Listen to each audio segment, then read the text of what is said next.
আসসালামু আলাইকুম, welcome to the হেসেল channel. আমার আজকের রেসিপি মোমো। আপনারা অনেকেই অনেকভাবে মোমো খেয়েছেন। আমার এই রেসিপি ফলো করে আপনারা মোমো খেয়ে দেখুন কতটা মজাদার হয়। আমি প্রথমে একটি ডো তৈরি করে নেব। ডোটি একটু পানি গরম করে লবণ এবং আটা মিক্সড করে একটি ডো তৈরি করে নিয়েছি। ডোটি আধা ঘন্টার জন্য রেস্টে দেব। রেস্টে রেখে আমি এর মধ্যে মোমোর যে পুর সেটি বানিয়ে নেব। চিকেন মোমো বানাবো আমি আজকে। তার জন্য পেঁয়াজ ভেজে নিয়ে আদা রসুন পেস্ট ওর মধ্যে ভেজে নেব। একে একে সব মশলা দিয়ে দেব।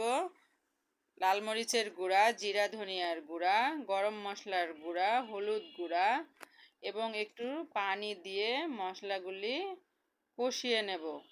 মশলা কষানোর সময় নিচে লেগে গেলে ভালো লাগবে না, এজন্য সব সময় একটু পানি ব্যবহার করবেন।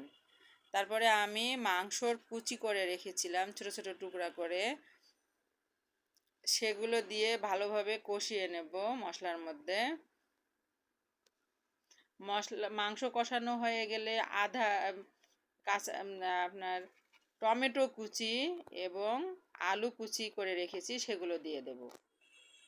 তারপরে আমি চিলি অয়েল সস বানিয়ে নেব মোমোর জন্য। এটি একটি সস, এটি না হলে মোমো খেতে ভালো লাগবে না। আপনারা দেখেন আমি কিভাবে চিলি অয়েল সসটি বানিয়ে নেই।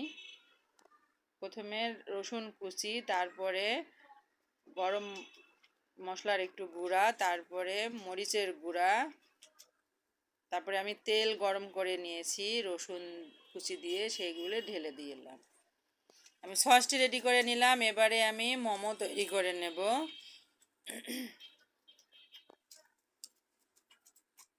দেখুন আমি রুটি বেলে পাতলা পাতলা ছোট ছোট আপনাদের সাইজ মতো, আপনারা যে যার পছন্দ মতো সাইজ করে নিতে পারেন। আমি যে পুরটি বানিয়ে রেখেছিলাম সেগুলো দিয়ে দেব। দিয়ে মোমো শেপ দেব।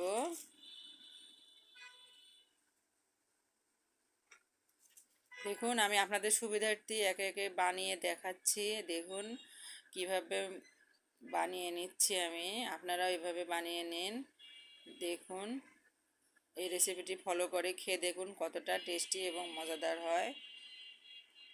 আমি একে একে সব মোমো বানিয়ে নিয়েছি। এবারে আমি সস রেডি করব। চিলি অয়েল সস বানিয়ে রেখেছিলাম সেগুলো দিয়ে দেব। সয়া সস দিলাম, তারপরে রসুনের কুচি এবং লেবুর রস দিয়ে সুন্দরভাবে একটি সস তৈরি করে নিলাম।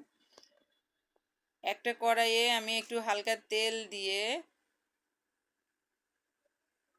মোমোগুলো একে একে সাজিয়ে দেব। দেওয়ার পর এপাশ ওপাশ একটু ভেজে নিয়ে একটু হালকা করে, তারপরে একটু পানি দিয়ে ঢেকে কিছুক্ষণ সিদ্ধ করে নেব। দেখুন আমি কিভাবে কাজটি করতেছি, আপনারা এভাবে করে দেখেন। হালকা একটু পানি দিয়ে সিদ্ধ করে নিয়ে আমার দেখেন মোমো রেডি হয়ে গেছে। এবার আমি পরিবেশন করব। আমার এই রেসিপিটি ভালো লাগলে লাইক কমেন্ট শেয়ার করে আমার চ্যানেলের সাথেই থাকবেন।